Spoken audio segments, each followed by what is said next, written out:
Je vous présente aujourd'hui notre 503e journal de bord. Jean-Marie Le Pen, bonjour. Bonjour. Alors, 3 milliards d'euros dépensés pour la Turquie de la part de l'Union européenne quant à leur budget migrant. Personne, cependant, n'aide le Liban à ce stade. C'est pourtant le pays qui reçoit et aide le plus grand nombre de réfugiés depuis le début de la crise en Syrie.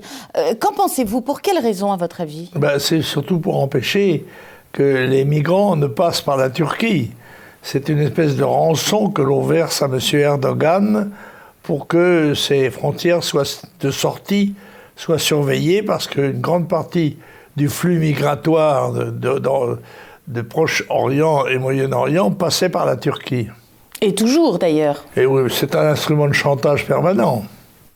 Alors en Russie, 23 diplomates russes ont été expulsés d'Angleterre suite donc à la crise qui se passe actuellement, les accusations d'empoisonnement de 2 espions russes auxquels Poutine a répondu avec dédain et détachement. Que pensez-vous de cette affaire? Je trouve que les Royaumes-Unis exagèrent délibérément sa riposte. Oui. Qui me paraît tout à fait disproportionné avec l'événement en question, d'autant que la culpabilité de Moscou, même si elle est probable, n'est pas prouvée ni certaine. Il n'est pas interdit de penser d'ailleurs que l'usage du poison ait été orienté vers les médias de telle sorte que cela porte des voix à M. Poutine. Oui, vous pensez donc que c'est lié indirectement aux élections à venir? C'est très possible. Alors maintenant, ils vont s'échanger des expulsions de diplomates, ça leur fera des voyages. Merci pour cette réponse. Alors, pour revenir à cette élection, justement, l'élection russe, là, quels sont vos pronostics? Écoutez, il n'est pas difficile de pronostiquer que Vladimir Poutine sera triomphalement réélu. Mais j'ai une petite pensée quand même pour mon ami Vladimir Zhirinovski, qui, bien sûr, fait de l'opposition de droite du système, disons. Alors, comment se fait-il qu'on laisse désormais les Kurdes se faire massacrer alors qu'ils étaient portés au nu il y a encore à peine 2 ans dans tout et par tous les médias occidentaux?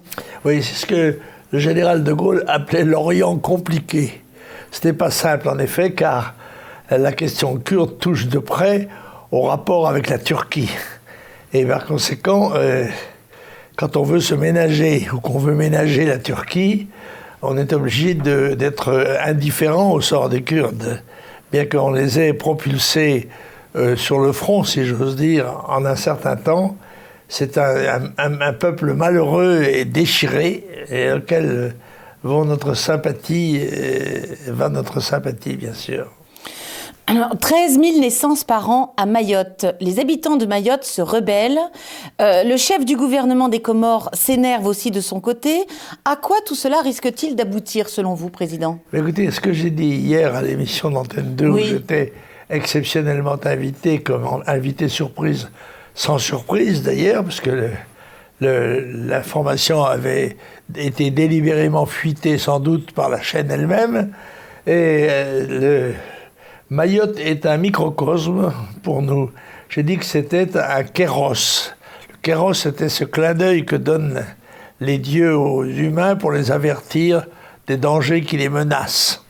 Et en effet, Mayotte est une réduction de ce qui attend le continent européen et la France, bien sûr, à échéance.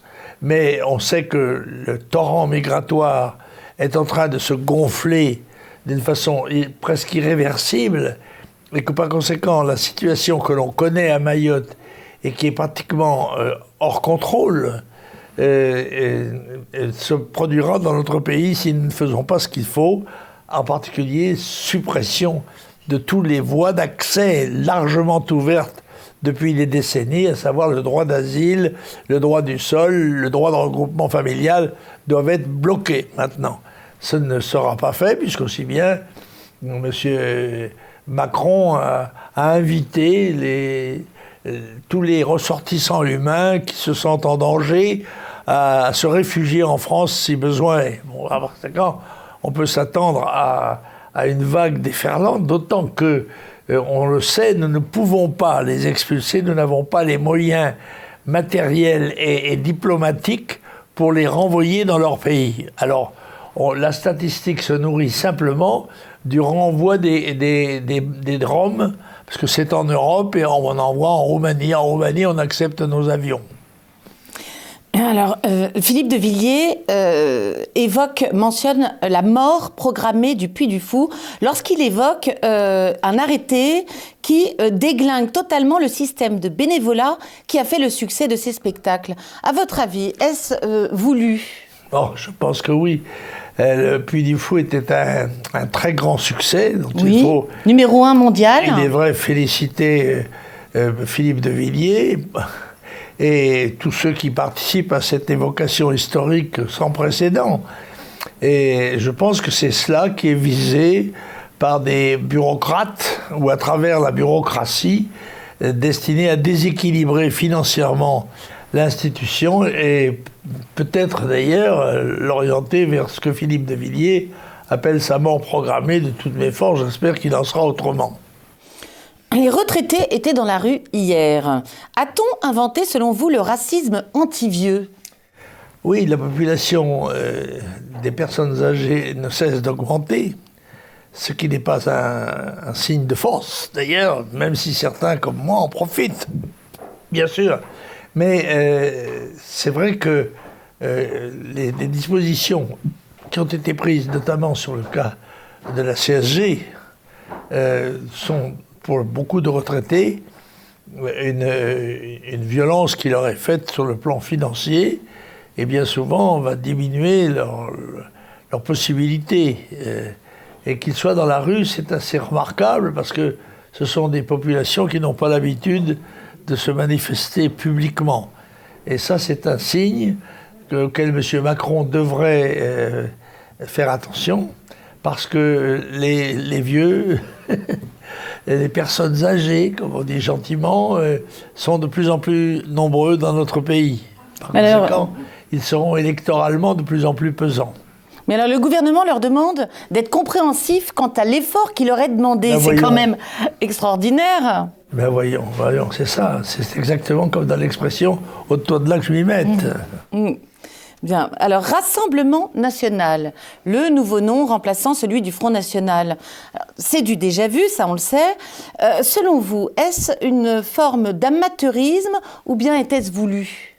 Je me perds en conjecture sur la stupidité de cette initiative. Mais je pense que le grand public et surtout les militants et les dirigeants intelligents sauront faire la part des choses. Et comme on le fait pour l'aéroport de Roissy-Charles de Gaulle, on dit beaucoup plus Roissy maintenant, parce que quand j'invite tout le monde à parler, non pas du Rassemblement National, mais du Front National, parce que le Front National continue de vivre. Il a une âme, même si on l'a oublié. Oui, alors vos mémoires cartonnent, Président. Elles cartonnent, mais vraiment d'une façon extraordinaire. Quelles en sont les raisons, selon vous ? Enfin, un succès. Alors écoutez, là aussi, je me pose des questions. Il est certain que j'ai été, pendant 60 ans, une personnalité politique de l'opposition. Oui. Et par conséquent, relativement plus en vue qu'un certain nombre de godillots qui se manifestaient dans les assemblées. Alors, mais je crois aussi que les gens ont envie de savoir quelle était la personne qui se cachait derrière le masque qu'on lui avait collé sur le visage. Et je les invite vivement à essayer de se faire une idée encore plus précise.